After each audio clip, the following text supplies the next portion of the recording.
Hi everybody, welcome back to Planet Arizona Comics, where the temperature's hot and the comics are hotter. I've got a special video for you today.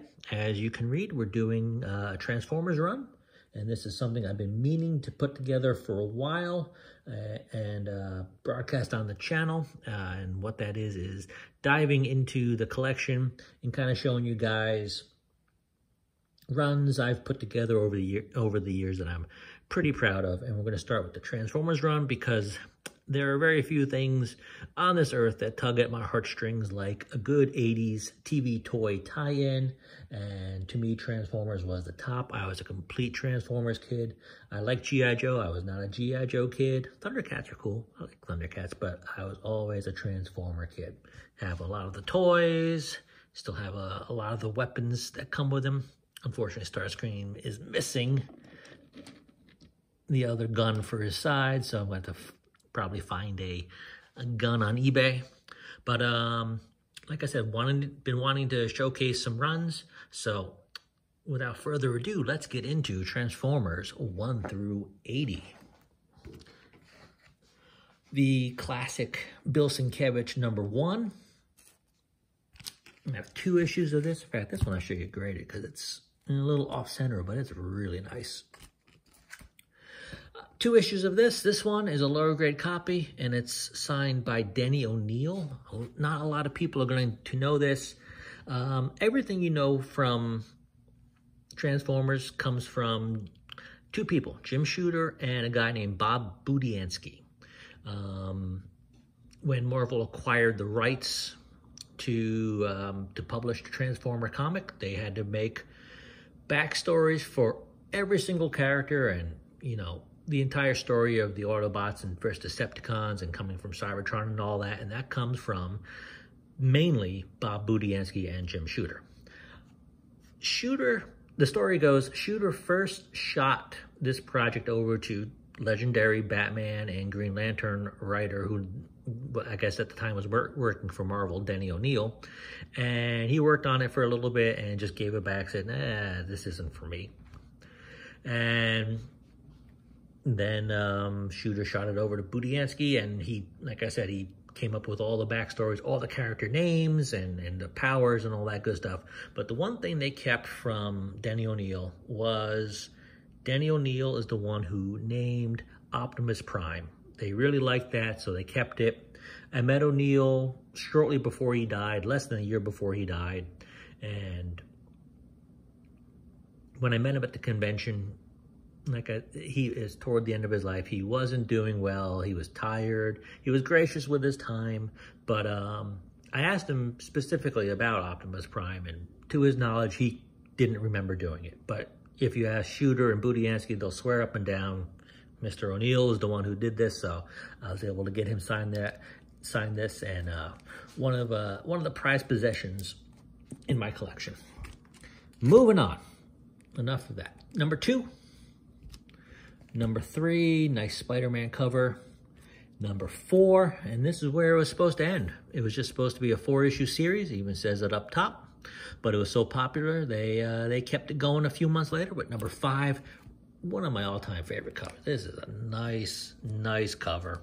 Number 5, cool Shockwave cover. Number 6, 7, 8, first Dinobots. Man, I read the hell out of this. I think even you guys can see how bad this is. Number 9, stains and everything. This is the first appearance of a character called Circuit Breaker. A character I think a lot of Transformers fans would like to see in the movies. To my knowledge, she hasn't come, but I honestly don't. I watched the first Michael Bay movie, and like this isn't for me. This is for the kids. They can have it. But first Circuit Breaker. Number 10, first Devastator. 11, 12, 13. Number 14 is kind of a sneaky little speck. This is the first appearance in comics of Bruce Springsteen. He's not called Bruce Springsteen. I guess Marvel didn't have the license to market his likeness. He's called something in the Something Street Band. Oh God, it's been 30 years since I read this book, but it's obviously Bruce Springsteen. And back in 1985, 86, there was very few musical acts hotter, so I guess they stuck him in there, and I don't know what the story is behind it, but something to ask Shooter one day, I guess. But supposedly the first appearance of Bruce Springsteen and the E Street Band in comics. 15. 16.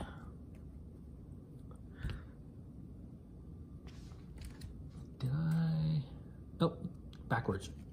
17 and 18 are pretty popular arc with Transformers fans. This is the first time they kind of go back to Cybertron and see what's happening there. So 17 and 18.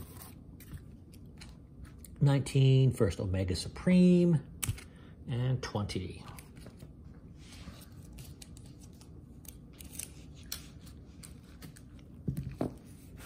All right, keeping it going with 21.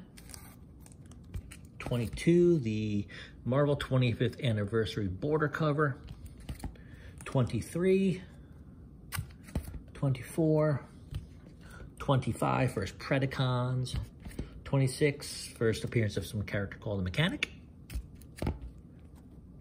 27, 28, 29, now you're starting to get into time when I was getting older, keeping them in better shape, and a lot of these newsstands are really nice shape.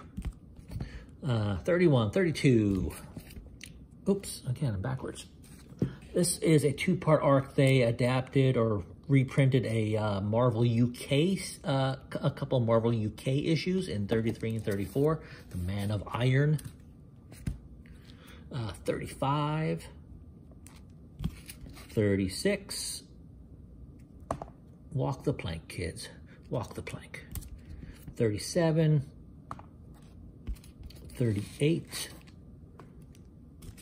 39, and 40.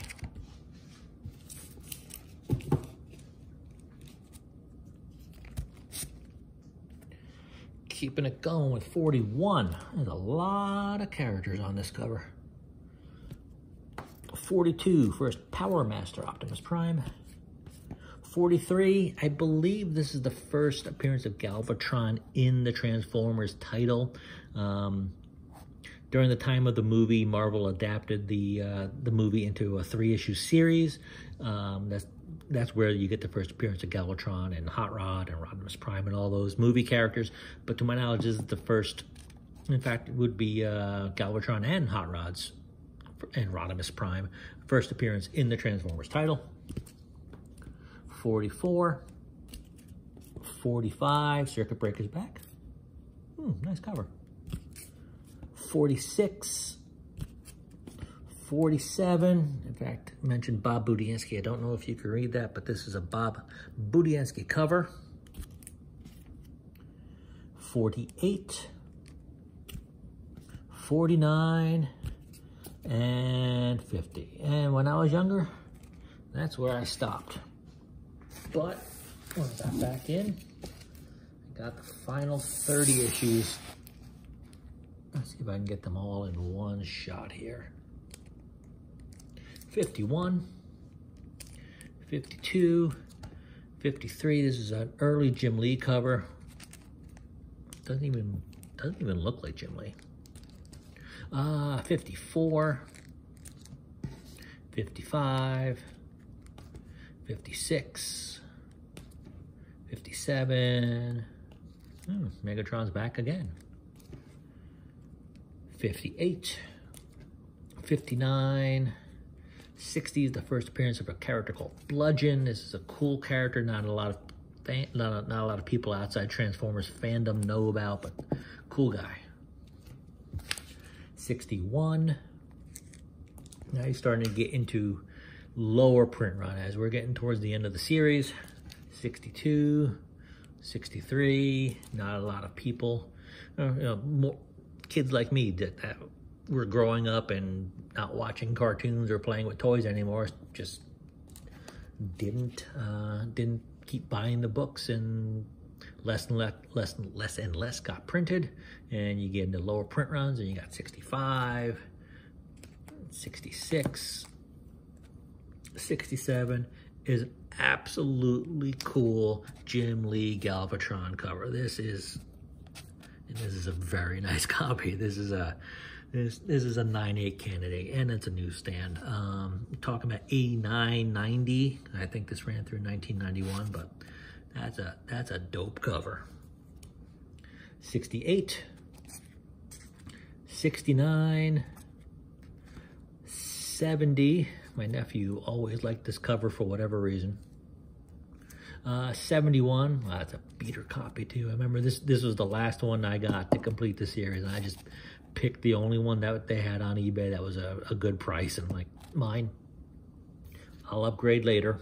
72, 73, 74, 75, Unicron, 76, really getting into low print run now, 77, 78, nice newsstand copy, Galvatron and Megatron, 79, and the last issue in the series, number 80, and even I always love this up top here, number 80 in a 4-issue limited series. Supposed to be 4 issues, so popular. In fact, it was so popular for a while. I remember talking to the owner of the comic shop he used to go into. It was so popular, it was his number 2 selling title behind only X-Men. All right, that's 1 through 80, but I got bonus for you. I got bonus because, like I mentioned, Marvel also adapted the movies into a 3-issue series, and I've got all 3 because I'm a Transformers kid, like I said. Number 1, first appearance of Galvatron at the end, so you might call that the first cameo, with number 2 being his first full appearance. And finally, number 3. But we keep going because Transformers were popular, like I said, and they gave a Headmasters series, and these are the 4 issues of the series: 1, 2, 3, and 4. But we're not done yet, because they also made a universe, kind of like you know, the official handbook of the Marvel universes. They did that with G.I. Joe. They called that the Order of Battle. This is the Transformers universe, and there were 4 issues to this. Number 1, number 2, number 3. Nice Dinobots cover. Nice Dinobot cover. And finally, number 4 with the characters from the movie. All right, that's what I got for you. Thank you very much for stopping by and watching the video. I appreciate it. Let me know what you think. Thanks for stopping by, and we'll see you next time.